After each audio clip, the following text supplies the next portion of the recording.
sama Maranai.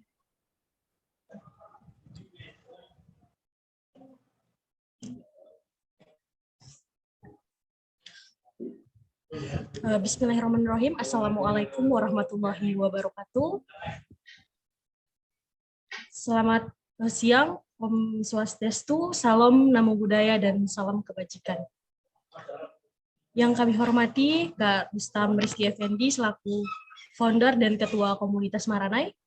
Yang kami hormati Kak Agastya Wardana selaku ketua Center Pendidikan dan Beasiswa. Yang kami hormati jajaran pengurus komunitas Maranai.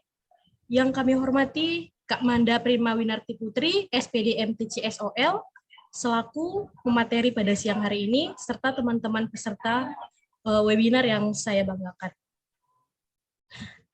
Perkenalkan, nama saya Mega Yunita Diadara, bertugas sebagai moderator pada acara hari ini.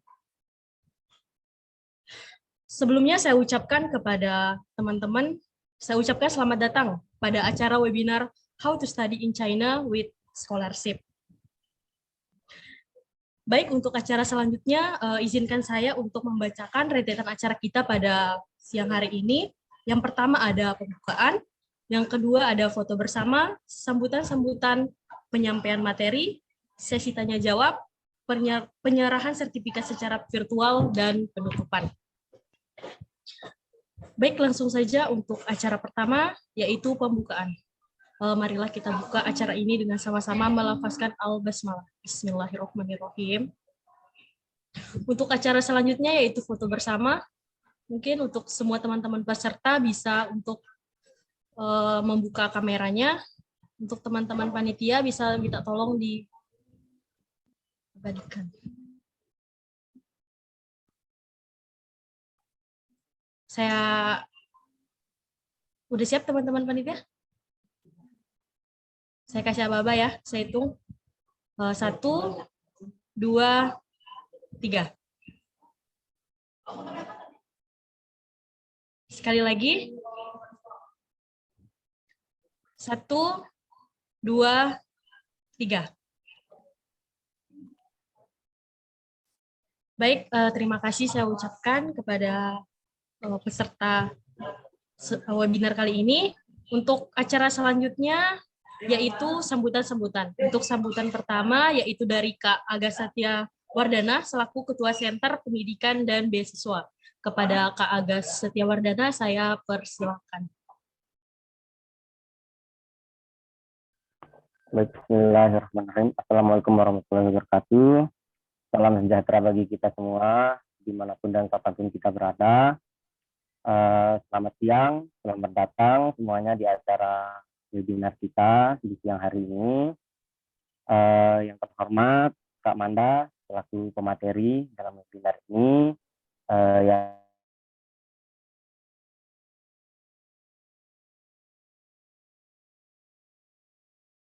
tim dari Indopanda serta komunitas Maranai, serta teman-teman peserta webinar yang saya banggakan. Terima kasih sebelumnya sudah hadir pada acara webinar kita di siang ini. Sedikit hal yang ingin saya sampaikan, bahwasanya webinar ini nantinya akan membahas banyak hal terkait dengan kehidupan, peluang, dan pengalaman kerja atau pengalaman pendidikan serta kesempatan untuk melanjutkan studi ke Cina. Mungkin terlintas di benak teman-teman semua betapa sulitnya kita untuk bisa studi ke luar negeri, terutama di Cina juga. Nah, hal-hal yang mempengaruhi bisa saja terkait dengan informasi yang masih minim, kemudian adanya peluang beasiswa yang masih minim juga, atau mungkin kita tidak tahu tips dan triknya untuk kita dapat beasiswa tersebut. Nah, tapi teman-teman jangan risau, jangan khawatir, karena pada kesempatan ini kita kedatangan pemateri yang sangat luar biasa, yang insya Allah nantinya akan menjawab kerisauan atau kegalauan hati teman-teman dalam menggapai informasi yang nantinya bisa membawa teman-teman untuk sukses apabila ingin ke Cina. Perlu diketahui bersama, Kak Manda ini sendiri merupakan sosok yang bisa dibilang sebagai role model bagi kita semua. Jadi Kak Manda ini kaya akan ilmu, juga kaya akan pengalaman khususnya di bidang ini. Nah, jadi diharapkan buat teman-teman semua, teman-teman peserta untuk dapat mengambil sebanyak-banyaknya tren positif dari beliau, kemudian diterapkan di kehidupan sehari-hari. Nah, agar impian teman-teman ke Cina itu tidak hanya sekedar wacana. Nah, selanjutnya saya ucapkan terima kasih banyak kepada teman-teman panitia yang sudah menyelenggarakan acara webinar ini sedemikian rupa. Akhir kata, saya mewakili teman-teman panitia memohon maaf yang sebesar-besarnya apabila selama kegiatan ini berlangsung terdapat banyak kekurangan ataupun nantinya dalam pelaksanaannya terdapat hal-hal yang mungkin kurang berkenan di hati teman-teman semua. Akhir kata, wassalamualaikum warahmatullahi wabarakatuh. Waalaikumsalam warahmatullahi wabarakatuh. Saya ucapkan terima kasih kepada Kak Agas. Selanjutnya, untuk sambutan selanjutnya yaitu dari Kak Rustam Rizky Effendi selaku founder dan juga Ketua Komunitas Maranai. Kepada Kak Rustam, saya persilakan. Baik, terima kasih Niki. Assalamualaikum warahmatullahi wabarakatuh. Selamat siang, salam sejahtera untuk kita semua. Semoga semua dalam keadaan sehat, tetap semangat juga dalam menjalani hari. Kita akhirnya mampu nih menyelenggarakan webinar pertama kita bersama dengan Indopanda mengenai kuliah di Cina dengan beasiswa. Yang mana harapan kita sih ini tidak tidak menjadi sampai di sini saja gitu loh kerjasama ini, tapi bisa terus-menerus kita memberikan pemahaman dan pengetahuan kepada teman-teman kita di Sumbawa khususnya dan di Indonesia secara keseluruhan terkait dengan benefit atau keuntungan yang bisa kita raih gitu loh. Karena sekolah di Cina atau sekolah di luar negeri tidak hanya akan berguna untuk ilmu kita gitu loh, memantapkan ilmu tidak hanya untuk dapat gelar, tapi juga untuk mendapatkan skill sebenarnya yang paling penting. Karena di dalam persaingan pencarian pekerjaan sekarang itu tidak hanya dibutuhkan kecerdasan gitu, tapi memang skill yang sangat mumpuni. Apalagi kalau misalnya teman-teman bisa kuliah di Cina, itu bisa menambah kosakata atau pemahaman terhadap bahasa Cina. Karena kebetulan kemarin beberapa waktu yang lalu terdapat beberapa tawaran pekerjaan kepada saya yang emang menawarkan kemampuan berbahasa Mandarin gitu. Dengan kemampuan berbahasa Mandarin disampaikan kalau teman-teman memiliki kefasihan di bahasa Mandarin akan naik gitu loh, akan naik tingkatannya atau lebih diutamakan. Nah, ini tentunya menunjukkan bahwasannya sekarang tidak hanya kemampuan bahasa Inggris yang diutamakan gitu loh, tapi juga kemampuan berbahasa Mandarin. Nah, ketika teman-teman bisa berbahasa Mandarin sekaligus juga sekolah di Cina, bukankah itu merupakan suatu keuntungan yang sangat luar biasa gitu loh untuk mempersiapkan diri dalam menunjang karir. Kemudian mungkin ini juga informasi juga kepada teman-teman Indopanda bahwa saat ini teman-teman SMA kita, adik-adik kita sedang mengikuti proses UTBK atau SBMPTN. Jadi memang fase minggu-minggu ini sedang sibuk-sibuknya mereka. Nah, mungkin nanti kita berharap di webinar kita yang kedua dengan pembahasan yang berbeda, kita bisa menarik lebih banyak minat lagi gitu loh dari anak-anak SMA nantinya, serta membuka opsi baru dan membuka jaring yang lebih luas lagi dengan adanya webinar kita ini. Kemudian saya mengucapkan terima kasih kepada Kak Manda yang sudah bersedia nih untuk memberikan materi dan ilmunya untuk kita, karena memang ilmu ini sebetulnya sangat mahal dan memang kita harus terus belajar, karena kalau kita tidak terus belajar akan susah sekali untuk bisa bersaing dengan orang lain. Jadi semoga webinar ini nantinya bisa menjadi salah satu penambah wawasan kita, dapat memberikan kebermanfaatan juga untuk orang banyak, dan semoga sukses. Kita harus tetap semangat untuk menggapai mimpi-mimpi kita nih, dan khususnya baik Indopanda maupun komunitas Maranai, kita sama-sama merangkul banyak orang agar kebermanfaatan ini bisa kita capai sama-sama. Mungkin sekian yang dapat saya sampaikan. Akhirul kalam, wassalamualaikum warahmatullahi wabarakatuh. Terima kasih. Selamat siang. Waalaikumsalam warahmatullahi wabarakatuh. Baik, saya ucapkan terima kasih kepada Kak Rustam Rizky Effendi. Baik teman-teman peserta webinar yang saya banggakan, kita beralih ke acara selanjutnya, yaitu acara yang paling kita tunggu-tunggu nih, yaitu acara penyampaian materi dari Kak Manda. Nah, sebelumnya saya akan membacakan dulu nih sekilas tentang Kak Manda. Kak Manda ini guru bahasa Mandarin lebih dari 10 tahun. Alumni Sichuan Normal University MTCSOL, sertifikasi HSK 6 dan HSKK Advance, juara Chinese Language Idol tahun 2018, juara 2 lomba menulis artikel Ikat Guma, dan juara 3 National Chinese Speech El John TV. Nah, itu dia sekilas tentang Kak Manda. Nah, untuk selanjutnya yaitu penyampaian dari Kak Manda tentang how to study in China with scholarship. Jadi, gimana sih mulai dari kehidupan di Tiongkok itu kayak gimana, study hard tapi tetap bisa play hard di China itu kayak gimana gitu. Dan juga peluang karir untuk alumninya nanti akan disampaikan oleh Kak Manda. Baik, tanpa berlama-lama saya persilakan untuk Kak Manda untuk memulai presentasinya. Ya. Oke, terima kasih. Terima kasih Kak Mega. Halo semuanya, teman-teman semuanya. Perkenalkan, nama saya Manda Primawinarti Putri. Teman-teman bisa panggil saya Manda, gitu ya.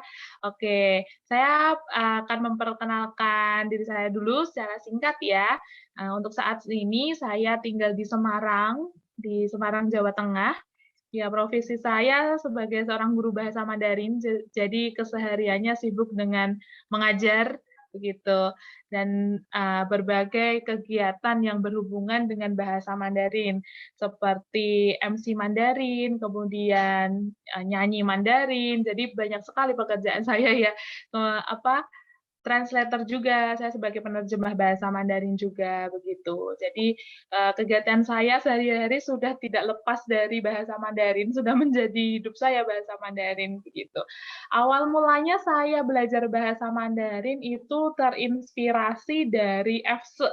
Jadi saat itu saya sangat suka sekali dengan EFSE waktu masih SMA, kemudian di sekolah kebetulan ada pelajarannya, lalu waktu kuliah langsung ambil jurusan bahasa Mandarin. Waktu itu masih belum tahu ya, peluangnya apa sih kalau saya mempelajari bahasa Mandarin, apakah nanti akan bagus untuk masa depan saya atau tidak. Nah, itu masih belum. Tapi lama-kelamaan setelah saya kuliah selama 2 tahun, belum sampai saya kuliah semester 4 itu sudah banyak sekali tawaran untuk mengajar. Karena jurusan yang saya ambil waktu S1 juga pendidikan bahasa Mandarin, jadi 1 tahun pertama sudah punya bekal dasar-dasar bahasa Mandarin ya.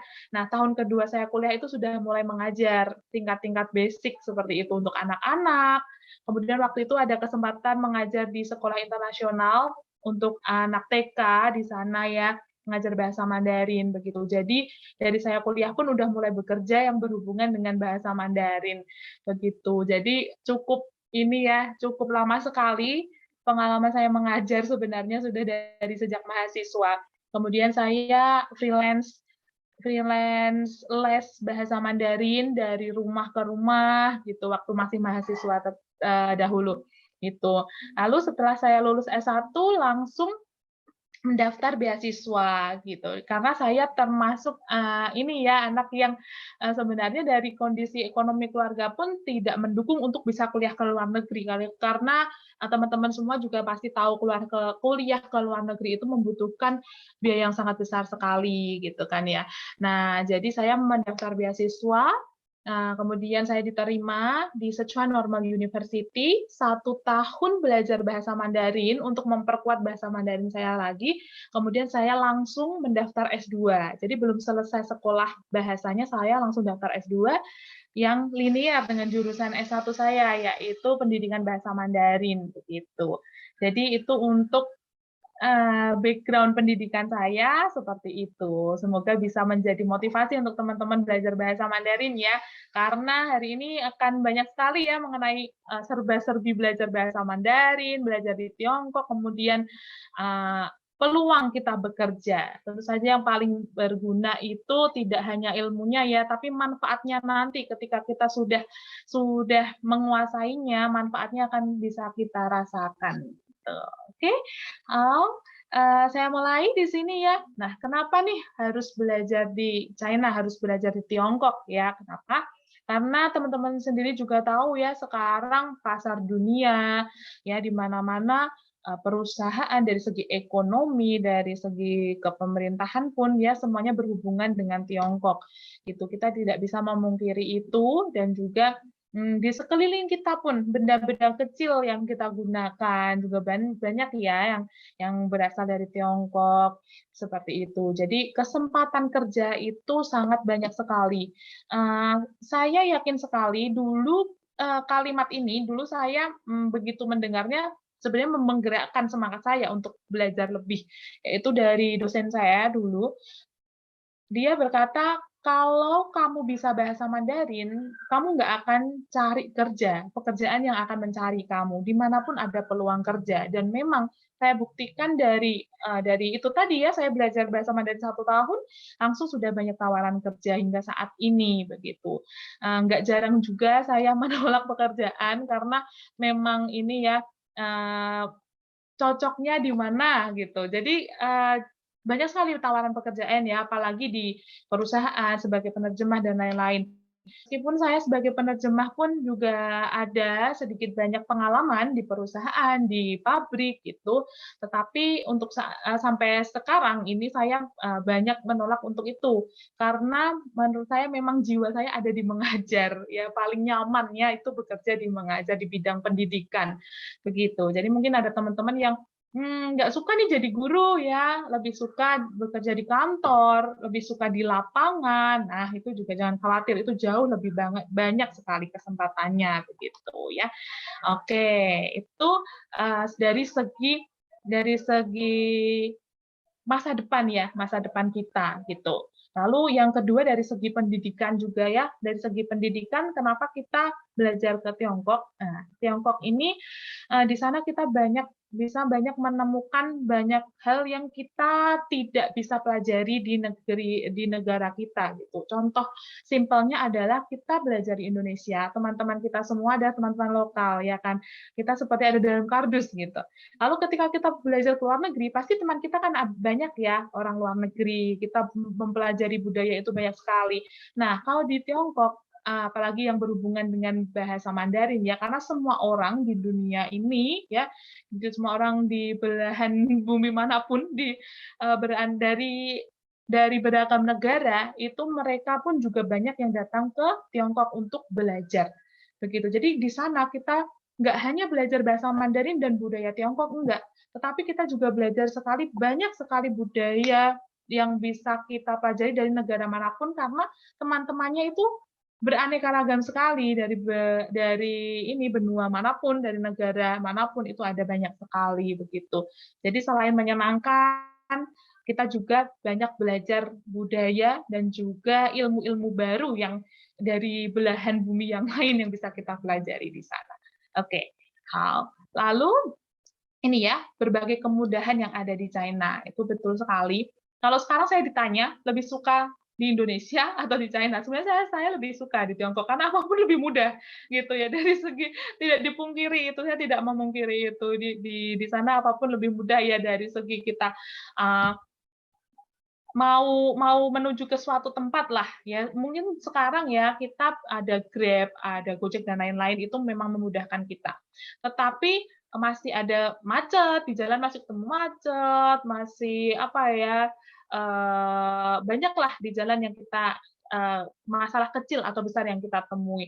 Di sana begitu kita naik kereta bawah tanah, bisa mengakses kereta bawah tanah kemanapun, itu merasa sangat waktu itu kita bisa mengejar waktu gitu loh, nggak yang kita harus menyiapkan 2 jam sebelumnya untuk mencapai suatu tempat. Nah kayak gitu, itu contoh kecilnya seperti itu ya, gitu. Lalu makanan juga, makanannya beraneka ragam ya, di negara kita juga banyak sih ya gitu. Cuman kan berbeda di luar negeri. Lalu nah ini tadi ya, fasilitas publik yang benar-benar menurut saya sangat-sangat modern, sangat-sangat maju sekali, sangat nyaman, sangat memudahkan kita dalam hidup. Nah, ini teman-teman bisa sangat sangat worth it sekali untuk belajar itu gitu, untuk merasakan fasilitas publik yang seperti itu benar-benar membuat hidup kita, oh begini ya rasanya kalau kita bisa memakai fasilitas publik yang nyaman, yang memudahkan hidup kita gitu. Emang kemudahannya ada di situ. Tapi saya juga tidak lupa sih, saya juga cinta di Indonesia juga. Di sini bagaimanapun juga tempat lahir saya juga hidup di sini pun juga tidak apa-apa. Saya menganggap Tiongkok itu sebagai ini rumah kedua saya atau kampung halaman kedua saya. Jadi karena tidak hanya ini ya, tidak hanya dari segi materi, dari segi di luar, di fisiknya saja, dari segi moralnya juga karena di sana sudah banyak teman, kita banyak relasi di sana, jadi dari segi emosional pun juga ada. Oke, kemudian nih, ini ya aplikasi yang memudahkan kita. Nih teman-teman pasti kalau yang sudah belajar bahasa Mandarin udah nggak asing ya dengan aplikasi ini yang warna biru, ada Hanzi-nya itu Pleco, ya aplikasi kamus elektronik yang sangat ramah digunakan ya. Kita download-nya gratis, dipakai kapanpun bisa, dimanapun. Nah, ini pun saya juga tidak terlepas dari kamus ini. Sangat berguna sekali. Jadi nggak usah takut kita nggak bisa bahasa Mandarin. Ada kamus yang membantu kita. Dia bisa bantuin kita cara ngomongnya gimana, nadanya gimana sih, sudah betul atau tidak. Nah, itu bisa pakai ini. Oke, kemudian dari segi ini ya, aplikasi pesan makanan, kemudian transportasi macam-macam itu China jauh lebih dulu ada dari Indonesia kan. Jadi di sana lebih maju juga, beraneka ragam juga gitu. Tapi sekarang di Indonesia kita juga sudah merasakannya ya.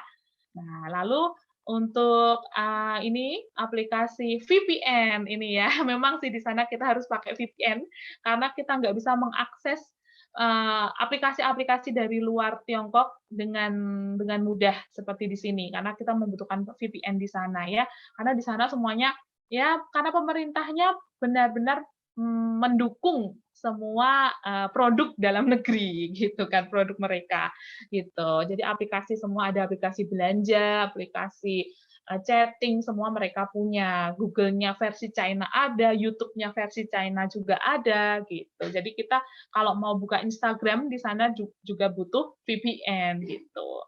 Ya, ada orang bilang gini, malas harus pakai VPN, nggak apa-apa gitu, juga nggak ini kok, nggak ribet, tinggal connectingin aja, terus sudah kita bisa juga mengakses aplikasi yang lainnya, jadi nggak perlu khawatir gitu ya.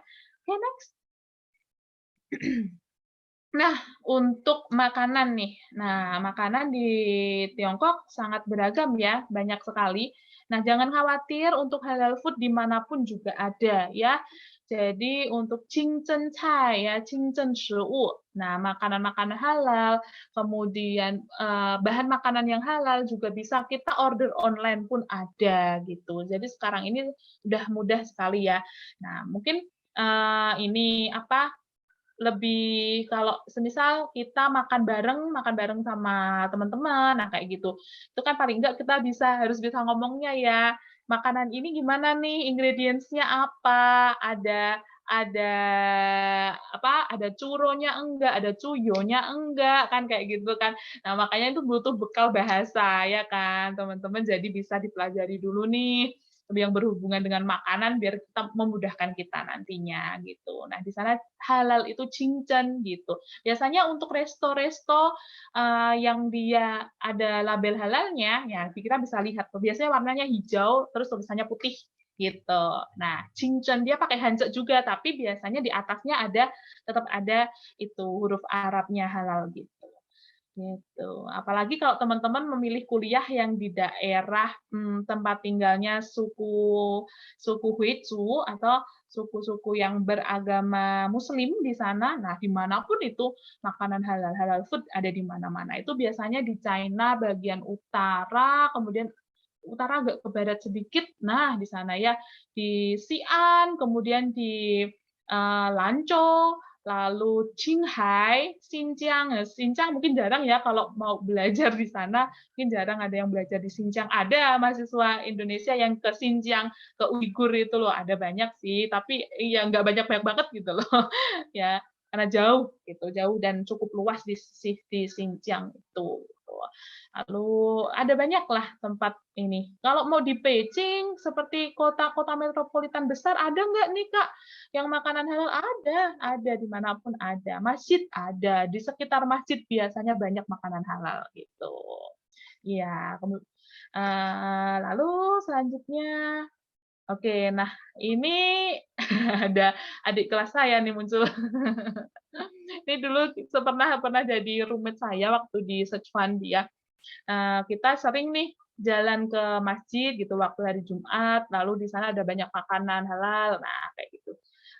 Ya enak sih gitu, bisa merasakan banyak kuliner di sana. Lalu di sini untuk ini ya, transportasi umum ya, transportasi umum di sini, nih, yang paling saya suka selain titi, selain metro, subway ya, itu adalah sepeda.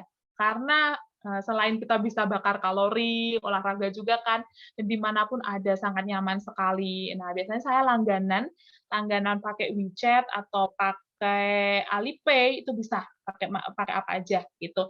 Itu 1 bulan saya biasanya yang, waktu dulu saya di sana masih 12 Kuai ya, masih sekitar 24.000-25.000 ya, itu 1 bulan, gitu.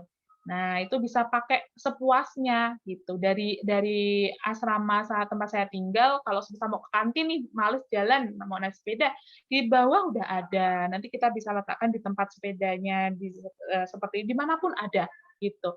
Sangat nyaman sekali. Apalagi waktu ini musim semi, kita bisa sambil lihat bunga kemana-mana naik sepeda, itu asik sekali gitu. Lalu untuk subway-nya, ya subway kita kemana-mana sangat nyaman sekali sih, cepet, nggak pakai macet, gitu. Kalau naik Kungqiao ini masih suka macet juga kan di waktu orang-orang berangkat dan pulang kerja, gitu. Tapi kalau untuk subway nggak dijamin cepat, gitu ya. Lalu juga keamanannya oke banget sih di Tiongkok keamanannya untuk transportasi umum. Kita mau naik subway pun kan ada beberapa kali pemeriksaan. Nah, kayak gitu. Jadi aman sekali, tidak perlu khawatir untuk keamanan ya. Nah, untuk stasiun kereta, misal kita mau pergi ke yang antar provinsi ya, itu bisa pilih Gaotie, juga bisa pilih Kuaiche, dan ada satu lagi Manche. Manche itu seperti kereta yang kebanyakan ada di Indonesia ya, itu seperti kereta api biasa itu. Lalu kalau Kuaiche dan Gaotie ini kereta cepat gitu. Jadi jarak tempuhnya kita bisa cepat sekali saya dari Sichuan ke Beijing itu hanya perlu waktu 10 jam. Kalau naik Manche atau kereta yang seperti di Indonesia yang lebih lambat itu bisa 23 sampai 25 jam begitu. Ya, tergantung kita pilih keretanya dia yang jam berapa. Nah, gitu. Antara 23 sampai 25 jam. Karena saya pernah nyobain semua yang cepat dan juga yang lambat gitu. Saya cobain biar rasanya kayak apa sih kayak gitu. Dan benar-benar itu saya cobain yang ini kalau mungkin ya kan emang lebih murah ya, lebih murah, tapi kita bisa pilih yang wopu atau yang bisa tidur, ada tempat tidurnya ya. Itu biasanya harganya 2 kali lipat dari yang tempat duduk biasa. Itu tapi kita bisa tiduran. Nah, saya juga pernah coba ini yang tempat duduk biasa itu benar-benar kakinya sampai bengkak karena ya itu 20 jam lebih kayak gitu. Nah, kalau kereta cepat ya bisa cepat sekali 10 jam udah sampai gitu. Seperti gimana ya dari Semarang Semarang ke Jakarta sekarang udah 6 jam aja. Ya bisa lebih sedikit lagi gitu. Apalagi kalau kita ambilnya sore, besok pagi udah sampai. Nah, kayak gitu itu enak banget sih kayak gitu. Ya, ini mengenai transportasi. Untuk yang pakai motor itu nggak banyak sih di China ya. Ya ada, tapi nggak banyak gitu. Jadi nggak sebanyak di Indonesia. Oke, kemudian, nah ini tadi sudah saya jelaskan ya untuk kita pakai sepeda kemana-mana. Oke, nah di sini nih orang-orang Tiongkok gimana nih? Apakah mereka friendly? Apakah baik? Nah, kayak gitu. Tentu saya yakin dimanapun di negara kita pun pasti ada orang baik, ada orang kurang baik gitu kan ya. Nah, di sana pun juga ada, tapi kebanyakan orangnya baik ya gitu. Nggak yang apa ya? Ke orang asing itu enggak, memang sih ke orang asing yang ke beberapa tempat itu yang mungkin mereka jarang lihat orang asing itu kayak wah orang asing nih, ya kayak gitu, kayak kita lihat, wih ada bule kayak gitu. Ya sama kayak gitu. Cuman ada mereka juga ada yang kayak motoin kita gitu ada gitu. Nah, itu tapi kalau di kota-kota besar yang udah biasa ada orang asingnya ya mereka be aja gitu, enggak yang begitu heboh gitu, enggak. Gitu. Lalu, kalau kita tanya pun, semisal ya kita mau nanya jalan, nanya apa, ya oke gitu, enggak, maksudnya mereka enggak nolak, enggak, "Apa sih nanya-nanya?" Enggak gitu. Mereka mau mau menjawab kok, mau menjelaskan gitu. Lalu untuk teman, semisal kita sudah belajar di suatu universitas ya, teman-temannya baik-baik. Jadi anak-anak di kampus itu kalau kita udah punya teman, baik sekali mereka, selalu menawarkan, "Kamu butuh bantuan apa?" Apalagi di bidang bahasa ya, "Kalau kamu nggak ngerti, tanya aja," gitu. Terus misalnya kalau udah deket gitu bisa main bareng. Nah, kayak gitu juga bagus nih buat meningkatkan kemampuan bahasa kita, gitu ya. Untuk keamanannya aman, aman sekali, gitu, nggak usah ragu, gitu ya. Oke. Nah, ini ya orang-orang China yang biasa kita foto gitu ya, "Mau dong foto sama kamu," itu ada yang ngajak ngomong gitu. Nah, ya udah foto aja.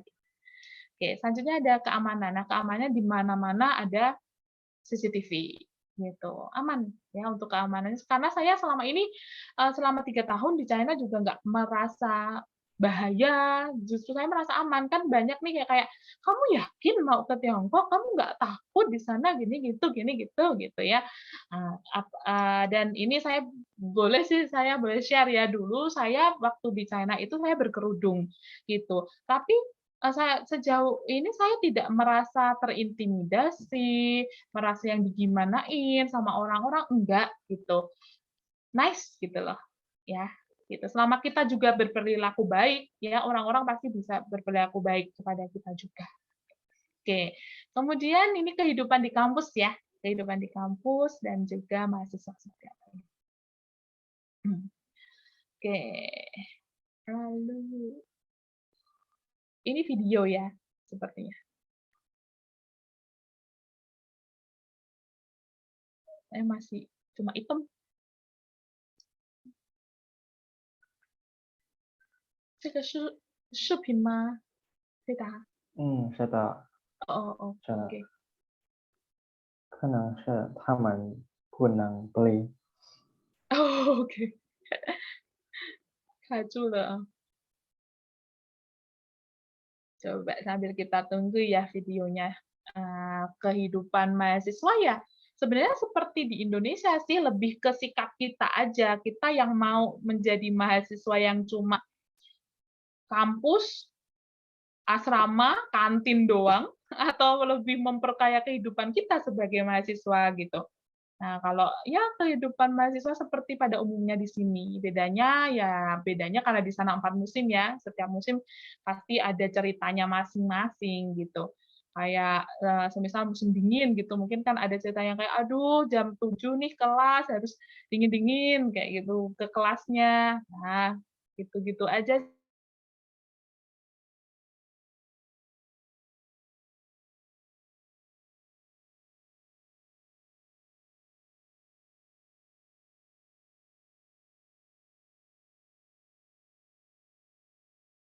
没有声音呢，nggak ada suaranya ya?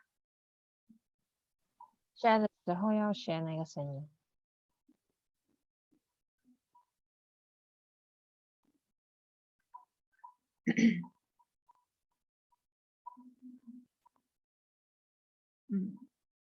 Apalagi kalau kita ambil Reshare screen and then share the sound.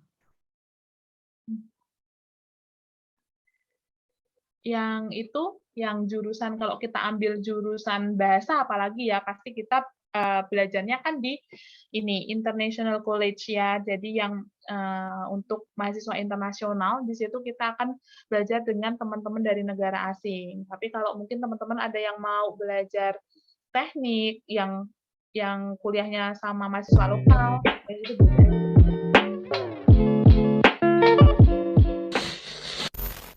Hai guys, selamat pagi. Jadi hari ini hari Senin dan ini hari pertama aku masuk kelas di semester kedua. So hari ini aku juga bakal bawa kalian.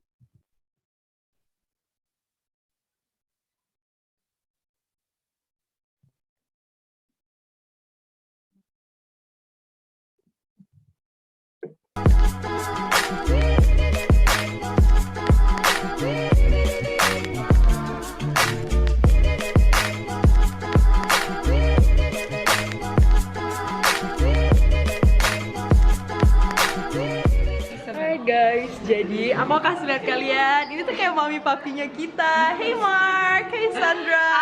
Dan sekarang mereka tuh lagi bantuin kita buat beli buku. Dan lucu banget sih mereka. Dan mereka tuh baik banget ya nggak sih, Ceh? Baik banget, parah. Gila. Dan mereka tuh lucu banget. Cek aja.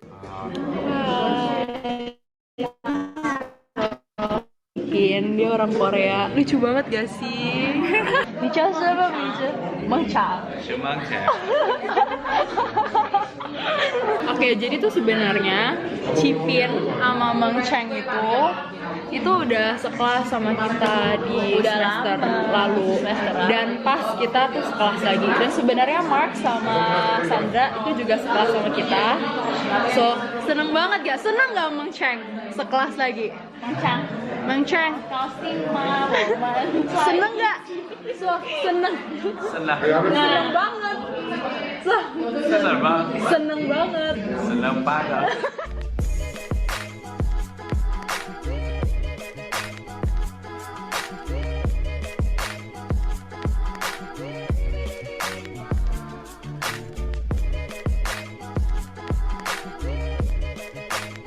Oke guys, jadi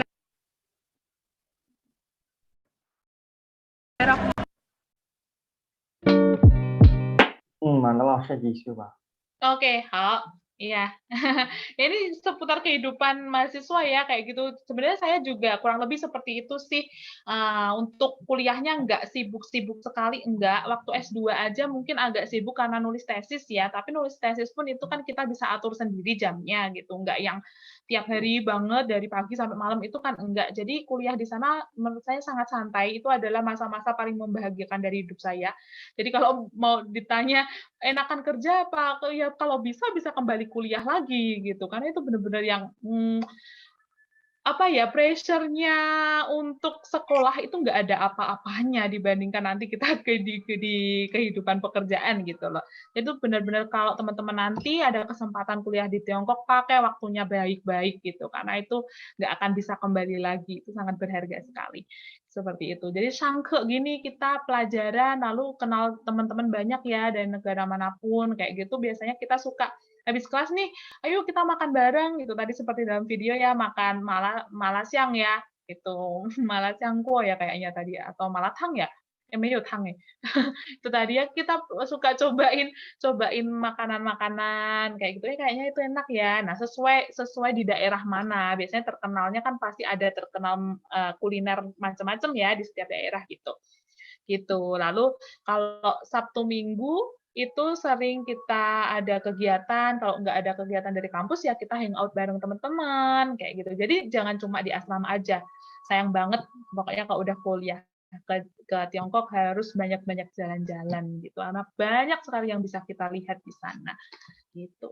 Lalu untuk ini asrama ya. Oke. Ya.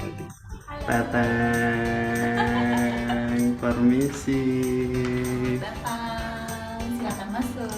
Asik. Yang kita dapatkan waktu masuk itu meja belajar 3 tingkat, kursi belajar, lemari baju, meja TV dan TV-nya, telepon dan mejanya, bantal selimut, sarung bantal, sarung selimut, dan sarung spray 2 set. Coolingnya bawa sendiri ya, AC dan pemanas, toilet di single bedroom, ada di dalam kamar seperti ini. Jadi hari ini kita segini aja jalan-jalannya ke kamar Ibu Uti Arianti. Terima kasih sekali lagi buat Ibu Uti. Sama-sama. Ada kata-kata yang ingin disampaikan? Siapa yang mau mendapatkan kamar ini? Maka melamar PhD di Peita. PhD boy. Sukses ya yang mau melamar. Oke, sip. Oke, kita lanjut lagi ke destinasi selanjutnya. Bye-bye. Sekarang kita menuju ke double bedroom. Kamar aku jadi masih agak berantakan, mohon maaf ya. Sebenarnya sama aja dengan kamar Mbak Uti, cuman karena 2 orang jadi kita lebih luas. Jadi ranjangnya ada 2, meja belajar 2, lemari baju 1, kipas angin beli sendiri, ada caleg listrik, TV, dan karena kamarku gelap, aku beli lampu LED strip sendiri. Oke, nah itu tadi dari Peta ya, keren sekali. S3 di Peking University itu, wah gila, pinter banget sih. Mungkin teman-teman nih ada yang pinter banget nih ya dari segi sains, dari segi Mandarinnya juga bagus. Itu bisa nanti daftar ke Peking University ya, keren banget, number 1 China nih. Itu. Nah, untuk untuk asrama dari universitas itu memang fasilitasnya beda-beda. Yang kita lihat tadi yang keren ya kayak gitu. Beda-beda sih. Punya saya nggak sebagus itu. Gitu. Ya, tapi masih oke. Itu sangat sejelek-jeleknya asrama murid asing itu nggak akan mengenaskan murid China gitu. Karena kita maksimal itu sekamar 2 orang. Kalau untuk murid lokal itu bahkan bisa 4, ada juga yang 6. Jadi dia kasurnya susun-susun kayak gitu, kemudian nggak ada penghangat ruangannya, nggak ada AC, kasihan sih mereka gitu. Jadi mereka harus pasang sendiri kayak gitu. Tapi pemerintah China ke murid asing itu gila, beneran mereka itu sih fasilitas ke kita bagus sekali gitu. Lalu untuk ini ya biasanya memang ada disediakan dapur kecil, nah kayak gitu buat kita bisalah kita nyiapin makanan yang simpel-simpel, tapi nggak sampai pakai kompor gitu, nggak sih, karena akan ada disediakan dapur umum sendiri kayak gitu. Lalu kamar mandi pasti dalam ada gitu. Ada juga sih yang kamar mandinya di luar. Karena saya ini ya ke kampus-kampus teman-teman yang lain suka banding-bandingin, oh punyamu kayak gini ya, kayak gitu ya, nah kayak gitu. Ya syukur alhamdulillahnya di kampus saya dulu jauh lebih bagus daripada teman-teman saya yang di Sichuan di kampus yang lain. Jadi suka enakan punya aku, udah kalian ke tempat belajar nginep sini kayak gitu. Gitu. Oke. Biasanya ini kuliah yang di daerah utara ya, kampus-kampus di daerah China Utara itu karena musim dinginnya di sana kan dingin sekali ya, biasanya juga ada penghangat ruangannya gitu. Kalau tempat saya nggak ada, jadi AC-nya aja di setel ke yang penghangat kayak gitu, tenang aja. Oke. Lalu selanjutnya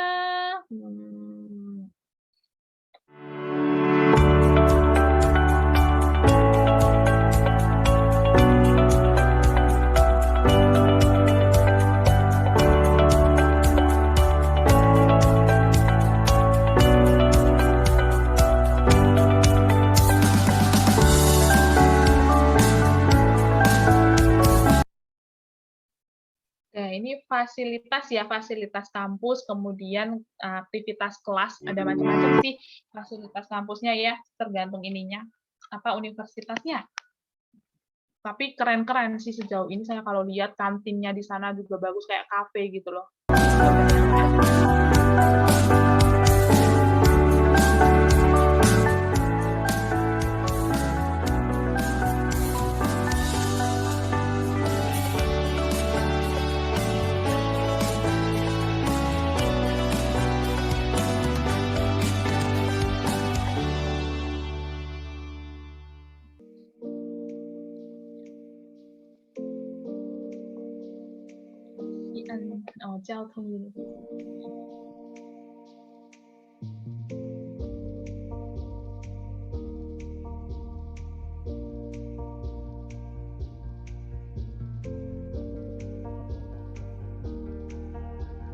When I chose my university, I asked myself who I really want to be. I want to be challenged by pioneer experiments.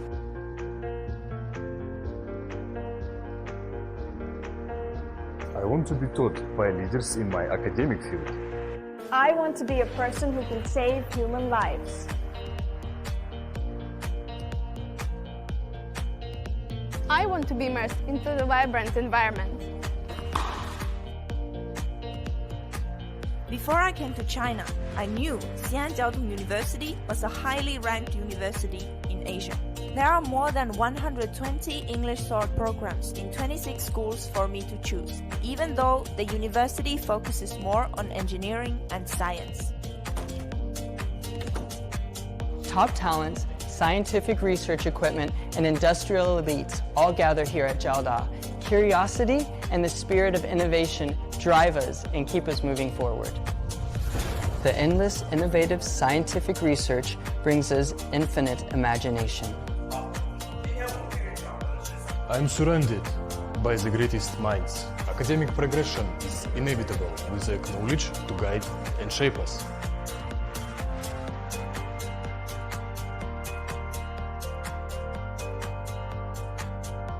Xi'an Jiaotong University is amongst the first universities in China to teach full-time international undergraduate medical students in English. After I graduate, I will have the opportunity to obtain a doctor's license in my country.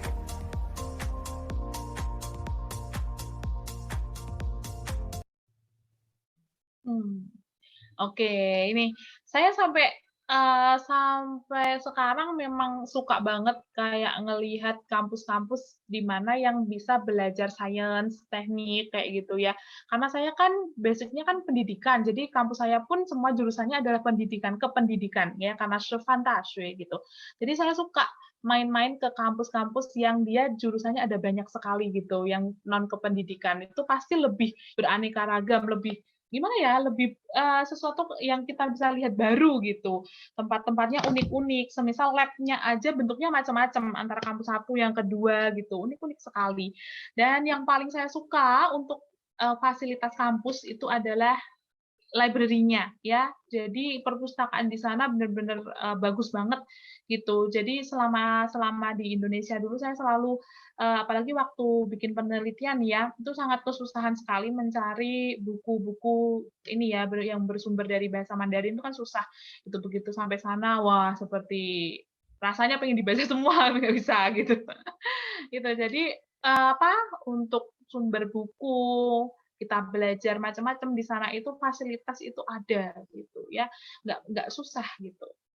Oke, lalu ada ini ya untuk karir benefit. Oke, keuntungan karirnya tadi di awal saya udah ada banyak ya contohnya. Nah di sini ini lebih ini nih lebih dalam lagi nih ya.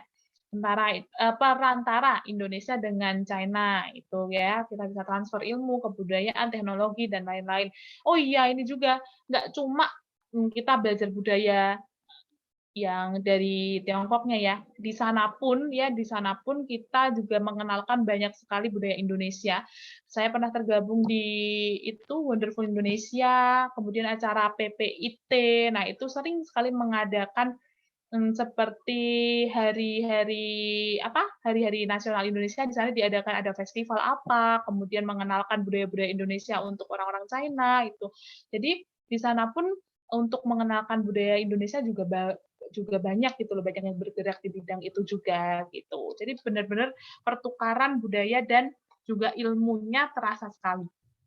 Nah, prospek kerja juga sangat luas sekali. Mungkin yang teman-teman mau belajar di China kemudian lanjut bekerja di sana juga bisa gitu. Saya pun juga di China beberapa kali bekerja ada di perusahaan China yang bekerja sama dengan Indonesia, membutuhkan penerjemah. Nah, seperti itu udah beberapa kali kayak gitu.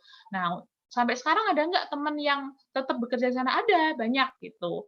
Jadi jangan khawatir mau tetap bekerja berkarir di sana atau kembali ke negara kita untuk berkarir di sini itu peluangnya luas sekali, ada dimanapun ada ya, di bidang apapun ada gitu. Nah ini ya contohnya bisa dibaca sendiri nih di sini translator, lalu seperti tenaga ahli dalam bidang tertentu. Nah itu banyak.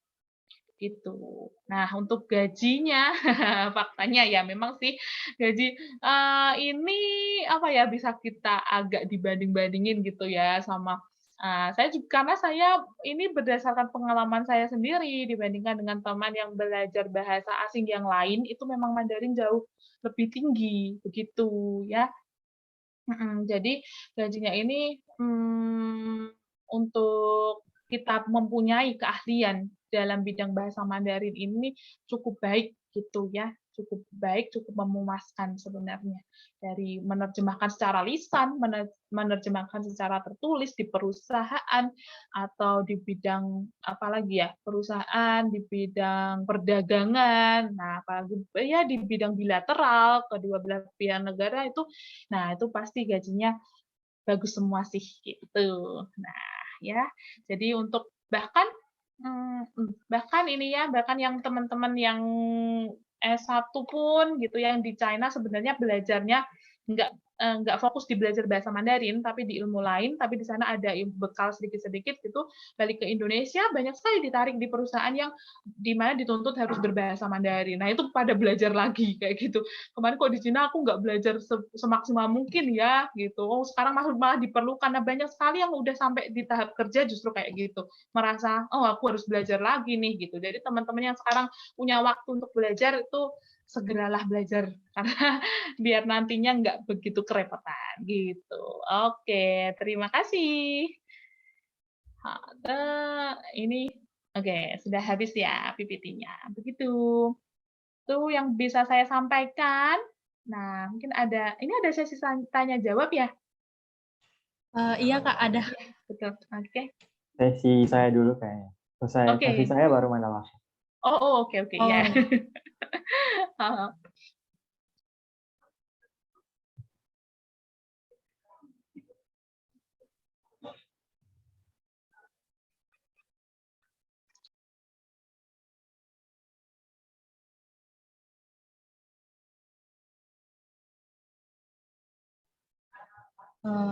Baik, saya ucapkan terima kasih kepada Kak Manda.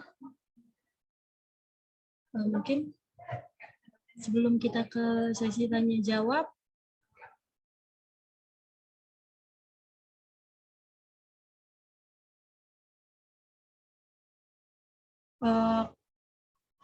kepada Kak Miftah mungkin ada yang dikontak.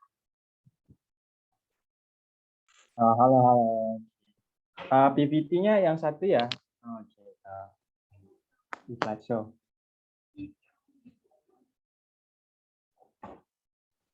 Oke, thank you. Baik, sebelumnya terima kasih atas kesempatannya. Perkenalkan, nama saya Miftah Akbar, bisa dipanggil Miftah.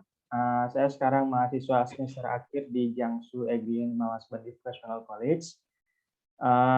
Saya juga alumni dari Sumbawa, SMK 2 Sumbawa, STM. Saya sekarang jadi tim scholarship-nya di Indobata. Jadi untuk sesi saya sekarang ini saya akan sedikit ngebahas tentang bagaimana sih cara daftar beasiswa ke Tiongkok kalau misalkan teman-teman tertarik mau lewat daftar beasiswanya lewat Indopanda gitu. Dan apa yang diperlukan, proses yang gimana saja, mulai dari konsultasi, pengumpulan berkas sampai ke keterima di kampus yang mau dituju. Oke, next. Nah, seperti yang udah dijelaskan sama Mandala barusan, once study in China. Yang pertama itu pendidikan yang berkualitas tinggi di berbagai sektor kuat Tiongkok seperti IT dan lain sebagainya. Bahkan di sana, fun fact-nya kalau jadi pengamen di sana, udah nggak terima uang cash lagi, mereka pakai scan QR code untuk diterima uang dari orang-orang yang ngasih mereka uang. Jadi peningkatan teknologi dan informasi di sana cukup sangat cepat dan juga bisa, kalau teman-teman bisa keterima beasiswa di sana, bisa jadi peluang yang sangat baik buat teman-teman belajar di tempat yang perkembangan teknologinya dan informasinya sangat cepat gitu. Selanjutnya, berbagai jenis program dapat dipilih, beasiswa tersedia dalam berbagai jenis program. Jadi teman-teman kalau misalkan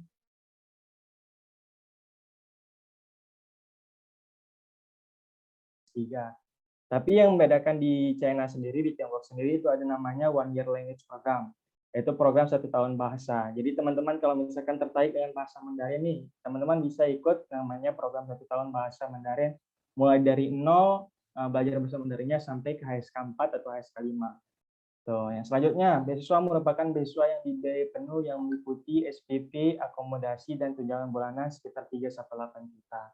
Nah, kalau teman-teman dapat beasiswa di Tiongkok nantinya, beasiswanya meliputi apa saja sih? Yang pertama itu ada namanya SPP, asrama, yang pastinya juga asrama bakal dibiayai, dan juga ada namanya stipend atau uang bulanan. Itu biasanya dikasih 3-8 juta per bulannya. Keuntungan kalau misalkan teman-teman daftar beasiswa lewat ke Tiongkok lewat Indopanda. Yang pertama itu siswa bebas memilih kota, universitas, dan jurusan yang diinginkan. Mungkin teman-teman sebelumnya belum tahu apa saja kota-kota ataupun provinsi yang ada di Tiongkok. Nah, nanti kalau misalkan teman-teman mendaftar beasiswa ke Tiongkok lewat Indopanda, tim Indopanda bakal bantu memilih universitas ataupun kota yang mana. Selanjutnya, tidak wajib bisa berbahasa Mandarin. Nah, mungkin ada teman-teman yang bertanya, kalau ke Cina perlu bahasa Mandarin dulu nggak sih? Ada juga universitas yang ada di Cina yang pengajaran hariannya di kelas itu menggunakan bahasa Inggris. Jadi tidak selamanya wajib berbahasa Mandarin. Tiongkok dan warganya sangat ramah. Nah, seperti yang sudah dijelaskan sama Manto tadi, mereka sangat ramah dan juga kalau yang mau pakai jilbab juga nggak dibatasi gitu. Next.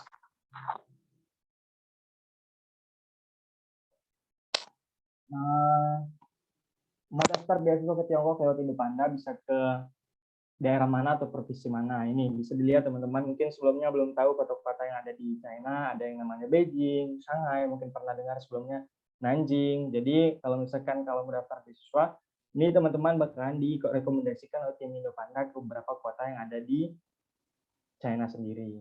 Next. Nah, kalau misalkan mau daftar beasiswa, persyaratannya apa saja sih? Yang pertama, seperti yang saya jelaskan tadi, ada namanya jadi buat teman-teman kalau misalkan mau daftar beasiswa ini meliputi apa saja yang didapatkan itu namanya SPP, akomodasi, dan juga ada tunjangan bulanan, ada tunjangan yang dikasih oleh beasiswanya tersebut. Persyaratannya ada yang namanya selama itu usia 18-35 tahun, sudah lulus SMA. Tidak ada syarat spesifik pada hasil akademik maupun bahasa pengantar menggunakan medium Inggris, jadi nggak perlu IELTS atau TOEFL.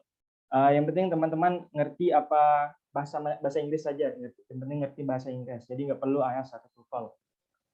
Yang keempat, objektif program ini untuk beginner Mandarin atau basic Mandarin untuk belajar full time. Jadi teman-teman kalau misalkan tertarik sangat dengan Mandarin ataupun belajar bahasa Cina yang sama sekali sekarang belum ada dasarnya masih 0. Jadi teman-teman kalau mengikuti program ini bakal diajar dari 0 sampai ke HSK 4. Oh iya, HSK 4 itu sudah tahap konversasional, sudah tahap bisa percakapan dalam kehidupan sehari-hari ataupun dalam mencari lowongan pekerjaan. Selanjutnya, D3, diploma dan S1. Program ini sama seperti yang lain di Indonesia juga ada, cuman bedanya di China juga ada program ini S1 dan D3-nya menggunakan pengantar bahasa Mandarin dan bahasa Inggris dengan syarat usia 18-25 tahun, sudah lulus SMA, ada persyaratan bahasa itu HSK 4, nilainya minimal di 180 dan IELTS 5,5, TOEFL di atas 70. Dengan akademik result, IPK di atas 3 ataupun nilai rapot di atas 80. Selanjutnya S2 dan PhD program. Sama halnya seperti S1, tapi persyaratannya beda. Yang pertama usia di bawah 35 tahun, dan untuk PhD di bawah 40 tahun, sudah lulus S1, dan persyaratan bahasanya itu HSK 5, nilainya di atas 180, dan IELTS 5,5 dan TOEFL di atas 80, juga IPK di atas 3, dan nilai rapot di atas 80. Kalau misalkan teman-teman mau daftar beasiswa, prosesnya gimana sih? Nah, kalau dari Indopanda sendiri ada prosesnya ada berapa fase? Ada 3 fase. Yang pertama itu fase pertama. Fase dari bulan Januari sampai April itu universitas di China sudah buka beasiswanya, dan beberapa beasiswa lain yang ada di China juga buka. Jadi pada fase ini banyak sekali beasiswa yang tersedia di China. Nah, Januari sampai April alat season pendaftaran beasiswa, dari Mei sampai Agustus dapat beberapa slot kosong. Nah, jadi di sini teman-teman fase ini teman-teman nanti akan ada konsultasi pertamanya, yang kedua nanti akan teman-teman dibantu oleh tim Indopanda untuk mengumpulkan berkas. Gitu. Selanjutnya fase kedua, proses approval. Universitas biasanya akan menginformasikan hasilnya sekitar 1-2 bulan setelah pengumpulan pendaftaran.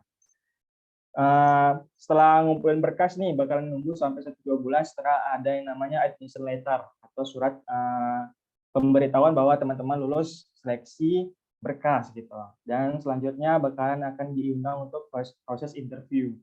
Untuk proses terakhir itu ketika teman-teman sudah jadi resmi nih, udah keluar admissionnya, sudah resmi jadi mahasiswa di China.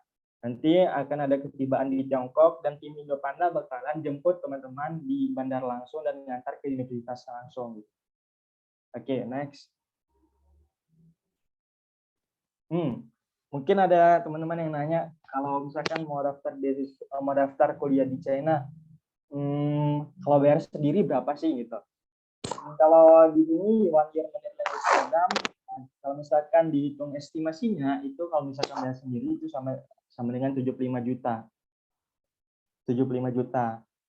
Nah, kalau di Indopanda sendiri untuk dapat beasiswanya dengan include biaya kuliah, akomodasi, asuransi dan juga uang 2 juta cash yang akan diberikan beasiswanya, itu cuma teman-teman cuma hanya dikenakan namanya service fee, itu minimal di atas 6-10 juta, di angka 6-10 juta. Selanjutnya untuk misalkan teman-teman mau daftar S1 sendiri nih tanpa beasiswa, range-nya itu di atas 207 juta sampai 432 juta. Ini udah saya konsultasikan misalnya 432 juta. Dan kalau misalkan daftar beasiswa ke Indopanda, ke Tiongkoknya, teman-teman akan dapat nilai yang lebih murah dibandingkan daripada yang ada di sini gitu. 5 kali lipat, 10 kali lipat yang lebih dari sini gitu. Nah, buat teman-teman kalau misalkan mau daftar beasiswa ke Tiongkok lewat Indopanda, boleh langsung next teman-teman. Next. Boleh langsung nanti hubungi Instagramnya Indopanda ada di bawahnya @indo.panda dan juga ada nomor WhatsApp kita, boleh dicatat atau di screenshot dulu. Nah, buat yang mau nanya-nanya, boleh langsung nanti hubungi Indopandanya langsung. Mungkin sekian dari saya. Terima kasih. Assalamualaikum warahmatullahi wabarakatuh. Waalaikumsalam. Saya ucapkan terima kasih kepada Kak Manda tadi yang telah menyampaikan materi yang sangat menarik, dan juga kepada Kak Fifta yang telah memberikan informasi kepada kita terkait beasiswa ke China. Baik, untuk acara selanjutnya yaitu sesi tanya jawab. Mungkin teman-teman yang punya pertanyaan boleh banget bisa langsung open mic atau bisa chat di kolom di room chat maksud saya. Untuk teman-teman yang punya pertanyaan bisa langsung saya persilakan.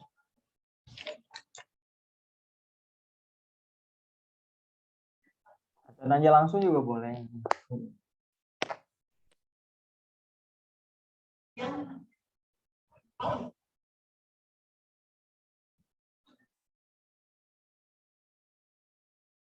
Mungkin sambil nunggu yang bertanya, Kak, mungkin teman-teman di sini juga pada penasaran gitu, tips dan triknya keterima beasiswa di China itu kayak gimana sih, Kak? Mungkin. Oke. Kalau tipsnya, karena kalau beasiswa ya, kalau lewat beasiswa itu kebanyakan kan ini harus ada syarat HSK-nya. Nah, tipsnya yaitu HSK-nya harus lulus terlebih dahulu ya, dan juga nilainya juga. Nah, kayak seperti gini, semisal mau daftarnya di peta ya, di packing gitu. Nah, itu nilai HSK-nya, HSK 6 biasanya kalau di peta itu minimal itu 200 ke atas gitu. Itu udah minimal sekali ya. Nah, kalau nanti misalnya dia ada slotnya kuota itu 5, lalu misalnya nilai kita nih 210 ya, tetapi ada 5 orang yang nilainya itu lebih dari kita, itu ya dipersiapkan mentalnya gitu. Jadi untuk nilai HSK itu seperti itu. Jadi kadang ada apa nih ya, ada yang membuat psikologis kita agak gimana gitu. Nah, tapi ini caranya yaitu dengan apa ya, kita mempersiapkan itu dengan baik. Nah, mungkin aku merasa aman nih kalau di kampus ini dengan skor 230. Nah, gitu. Nah, itu jadi itu sendiri ya buat kita ya, challenge sendiri buat kita. Nih aku berarti harus belajar sampai di titik ini nih, biar aku sampai dinilai ini. Nah, itu tuh dipersiapkan dari jauh hari. Nah, tergantung kita juga mau ke univ mana juga dan jurusannya gitu ya. Kalau semisal ambil yang kelasnya itu nggak full Mandarin, nggak dengan mahasiswa lokal, itu kan kita tuntutannya nggak terlalu banyak begitu. Jadi HSK-nya mungkin yang lain kalau di kelas Mandarin mungkin HSK 5. Nah, kalau yang kelas Inggris mungkin HSK 3 atau HSK 4 udah bisa. Nah, gitu itu juga menyesuaikan. Itu kalau dari HSK ya, kalau ya bisalah kita atur ya, kalau HSK bisa kita persiapkan jauh-jauh hari. Begitu. Lalu waktu wawancara harus pede, kita persiapkan juga nih wawancaranya nanti akan ditanya seperti apa, seperti biasanya ini studi planning kita waktu belajar kita mau ngapain nih, kalau semisal yang S2 nanti mau penelitiannya ke arah mana gitu, mengarah kemana di dalam ruang lingkup aspek yang seperti apa gitu, ke arah penelitiannya. Biasanya ditanya soal itu. Lalu kenapa memilih sekolah di China, itu juga sering sekali itu sebagai pembuka wawancara ditanya kayak gitu. Jadi waktu wawancara harus pede, harus meyakinkan orang yang mau mewawancarai kita itu bahwa kita memang mau belajar ke sana, memang mau belajar agar bisa bisa belajar dengan baik, ya mencari ilmu dengan baik kayak gitu. Itu harus pede waktu wawancara sih. Jangan sampai kita wawancara kayak cuma jawab enggak, iya, kayak gitu doang gitu kan kurang meyakinkan ya. Jadi harus yang kita bisa meyakinkan kita tuh benar-benar ada semangat untuk belajar ke Tiongkok, karena lausa-lausa di sana benar-benar melihat semangat kita itu, mereka bakal impression-nya tuh seneng banget gitu loh, wah anak ini beneran jadi ada semangat belajarnya. Nah, maka oke lah, aku oke nih gitu kan gitu.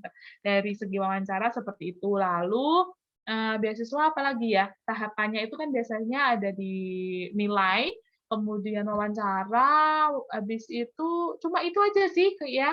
Lalu kita juga bisa mempersiapkan jurusan kita nanti akan belajarnya seperti apa, kita siapin juga bisa belajar sendiri dulu, nanti sana nggak terlalu susah lagi kan. Gitu. Lalu lebih mempersiapkan nanti itu sih, kita kesehariannya di sana harus mengisi hidup kita seperti apa, tujuan kita belajarnya harus benar-benar tercapai gitu. Iya. Baik, terima kasih. Ini ada Kak. Selanjutnya ada Kak Agas Tiawardana ini, raise hand. Kepada Kak Agas, mungkin ingin bertanya, saya persilakan. Oke, terima kasih banyak. Nah, Kak Manda tadi penyampaiannya luar biasa ya. Jadi kepingin ke sana sih. Terima kasih. Ya, cuma kayaknya kalau dari face kayaknya ya menyimpang lah ini. Kalau yang di sana kan biasanya kan putih sekali. Kalau yang ini kan beda. Iya. Iya, Kak Manda izin bertanya ya. Tadi kan sempat ngelihat konten-kontennya gitu, kayaknya wah keren nih kalau kita bisa sekolah di sana, bisa ada kerjaan di sana lah. Nah, tapi saya mikir lagi dari yang paling basic itu kayak kita bagaimana sih belajar bahasa Mandarin itu yang mudah itu bagaimana sih? Okay. Nah, kalau biasanya kan basic on English biasanya kan kita dengerin lagu atau biasanya main game biasanya. Nah, terus kalau bahasa Mandarin itu apa ada tipsnya misalnya kayak yang paling mudah lah buat kita tahu gitu Kak tentang bahasa Mandarin itu kita dari mana?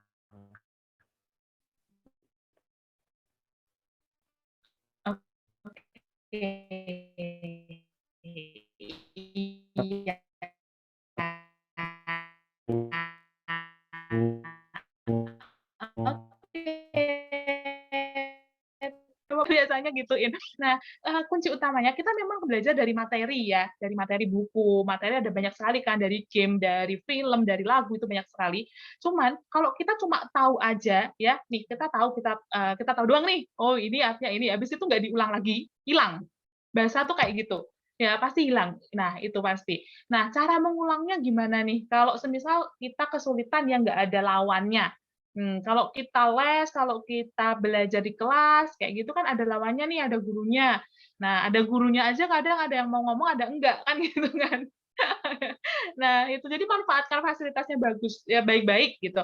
Kalau susah ada lawan ngomong, kita harus ngomong, harus pede. Nah itu tadi, gitu kalau ada lawannya, ya kan. Kalau enggak ada lawan bicaranya, gimana nih? Nah, dulu saya sempet kayak gitu. Jadi kalau di kampus kan waktu S1 ya, itu nggak selalu kita menyela kan dosen ngomong, terus kita ngajakin ngomong gitu kan, teman-teman juga banyak. Jadi kesempatan buat melatih kemampuan berbahasa Mandarin itu bisa dibilang sangat tipis sekali.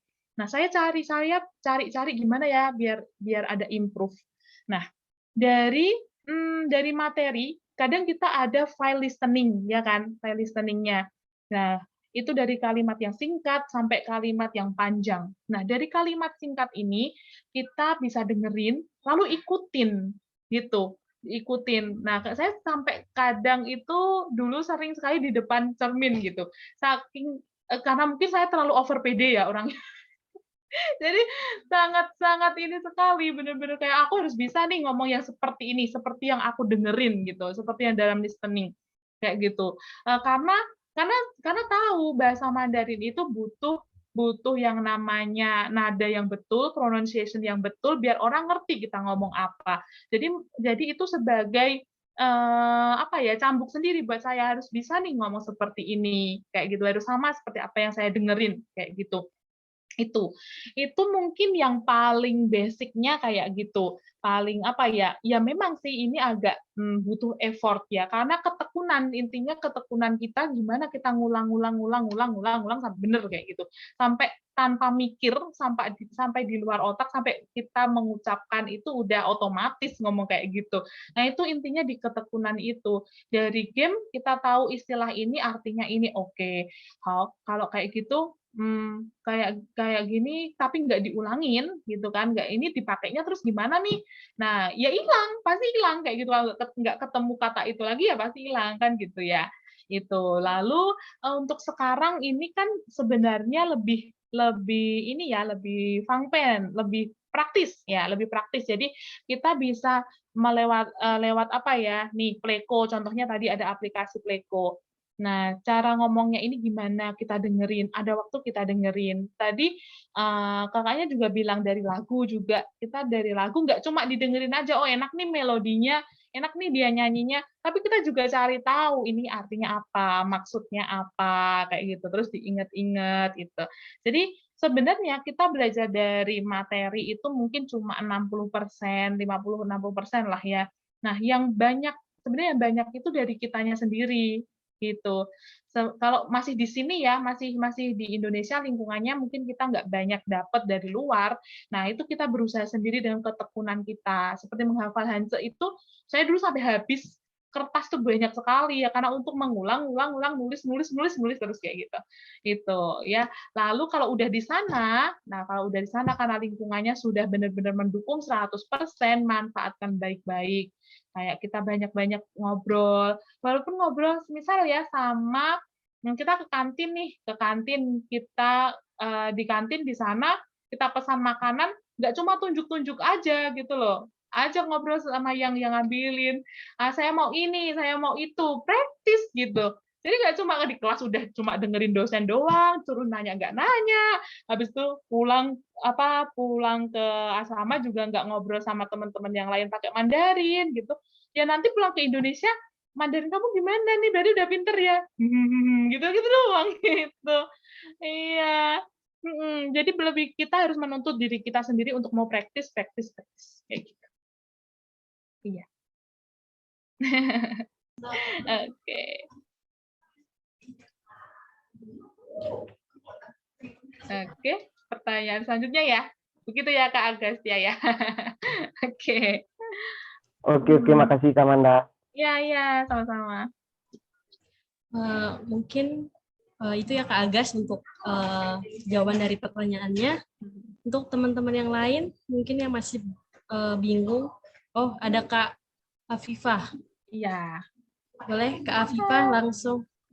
Halo, ini aku mau nanya sedikit sih. Kan kita kalau misalnya salah satu ketakutan kita kalau kuliah di luar negeri tuh takutnya jarang pulang gitu. Aku pengen tahu ada nggak sih proses yang harus kita tempuh kalau misalnya kita mau pulang ke Indonesia, itu salah satunya kayak ngurus visa atau lain-lainnya. Bisa Iya, dijelasin, Kak? oke, iya. heeh. Nah, kalau tadi Kak Afifah nih bilangnya takut susah pulangnya ya. Kalau saya udah di sana, saya malah nggak mau pulang. Kebalikannya. Jadi setiap musim panas itu saya kalau bisa nggak pulang karena ini kan banyak ya kalau libur musim panas itu pada pulang ke negara masing-masing gitu. Tapi saya pakai buat jalan-jalan. Kalau saya sih gitu sih, karena saya benar-benar kayak sayang nih waktunya di sini gitu. Tapi untuk proses pulang itu nggak susah. Misal gini ya, Kak Afifah nih punya visa belajarnya semisal habis di bulan 10, di bulan Oktober ya. Nah, padahal libur musim panas itu biasanya dimulai dari Juli, Agustus lah, itu ya, 2 bulan itu. Nah, ini. Nah, berarti kan masih ada nih sisa 1 bulan. Nah, nggak apa-apa, masih bisa keluar China, bisa masuk lagi. Itu bisa seperti itu. Tapi kalau udah mepet, lebih baik diurus dulu. Bisa diperpanjang di sana, bisa juga diperpanjang di Indonesia, gitu. Misal waktu pulang ke Indonesia sekalian memperpanjang itu bisa. Cuman biasanya kan kita butuh surat-suratnya nih. Surat-suratnya itu nanti mengaturnya, mengurusnya itu di bagian Liu Shuisheng Pan Kongshi di kantor yang khusus ngurusin murid asing. Dia akan kasih surat rekomendasi dan surat-surat macam-macam untuk kita mengurusnya itu. Kalau mengurus di sana itu biasanya kan ada surat keterangan kamu tinggal di mana. Itu kan dari sekolah yang mengeluarkan ya, dari asramanya juga akan mengeluarkan surat itu. Lalu nanti tahap selanjutnya itu ke kantor polisi terdekat dahulu untuk pengantar lagi, nanti baru ke bagian untuk mengurus visanya. Di setiap kota itu ada kayak gitu. Itu. Jadi untuk memperpanjang visa kita sendiri di sana kita ngurus sendiri bisa gitu. Cuman biasanya ada yang minta ada medical check up-nya, tapi ada juga yang enggak begitu. Iya, jadi untuk pulang pergi ke Indonesianya kalau masih ada waktunya itu nggak apa-apa, nggak masalah. Nanti diurus lagi waktu sampai di China pas pulangnya lagi nggak apa-apa gitu. Gitu. Oke, Kak, thank you. Kayaknya aku juga bakal milih untuk jalan-jalan di sana sih. Iya, Buat betul explore ya. sekali. Apalagi kalau libur musim dingin untuk jalan-jalan juga bagus. Kita bisa lihat ke tempat-tempat di mana turun salju, ke gunung-gunung salju yang bagus-bagus kayak gitu. Bagus banget sih, banyak sekali tempat yang memanjakan mata sekali di Tiongkok karena 4 musim dan juga di sana mau cari apa aja ada. Gunung salju ada, gurun pasir ada, gitu. Oh, yuk. Oke, thank you. Iya. Oke. Terima kasih Kak Afifah untuk pertanyaannya. Mungkin kita lanjut. Untuk teman-teman yang lain, mungkin ada yang ingin bertanya, boleh silakan raise hand atau di kolom chat juga bisa ya.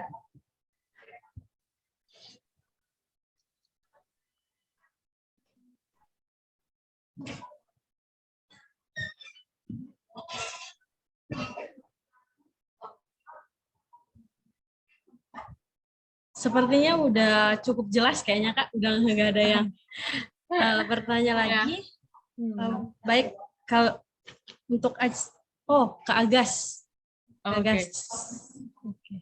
Silakan Kak Agas. Sebelumnya ini sih Kak, sebenarnya bukan kepingin bertanya sih, tapi kepingin lebih ini aja. Kita kepingin ada ini apa sih namanya, quote gitu loh Kak. Misalnya quote yang pakai bahasa Mandarin gitu loh, mungkin kita biar ada motivasi lebih lah gitu, biar kalau misalnya kita kepingin bisa bahasa Mandarin, ingatnya Kamanda gitu. Iya, oke. Oke, makasih Kak. Kalau ditanya tentang quotes ya, saya selalu jawabnya kemana-mana itu untuk memberikan motivasi, yuk belajar Mandarin kayak gitu kan. Itu adalah Shui Hao Zhongguo Hua, Peng You Bian Tianxia. Itu maksudnya adalah ketika kita bisa belajar bahasa Mandarin, kita sampai manapun itu punya teman. Begitu. Iya, karena sekarang dimanapun kita bisa ngomong Mandarin. Begitu. Jadi teman-teman semangat ya belajar bahasa Mandarinnya karena benar-benar berguna sekali. Ya contohnya saya gitu loh. Karena itu benar-benar saya rasakan sendiri yang saya dari nol banget gitu sampai sekarang bisa cukup bisa cukup bangga dengan diri sendiri gitu. Semuanya ya karena ketekunan belajar bahasa Mandarin gitu. Jadi semangat belajar bahasa Mandarinnya gitu. Semangat melihat dunia luar yang selama ini belum kita lihat gitu. Iya, kan contohnya Kak Vifta ya, bisa merasakan sendiri pasti ya. Iya, betul. Iya. Oke. Begitu. Baik Kak, terima kasih kepada Kak Agas tadi ya, menanyakan quotes. Iya. Baik, untuk acara, untuk saya lanjutin, untuk selanjutnya yaitu kita beralih ke acara penyerahan sertifikat secara virtual. Nah, di mana akan diserahkan oleh Kak Agas Setiawardana kepada Kak Agas, saya persilakan.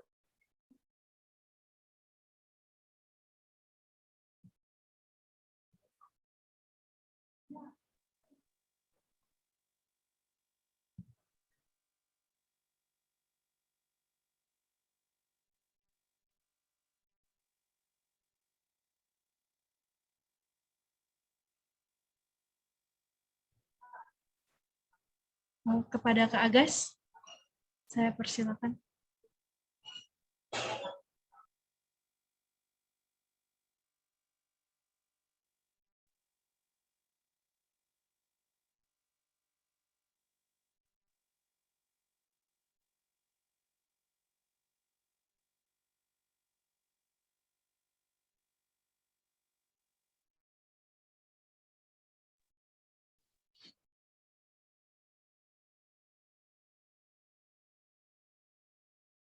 Kak Agas?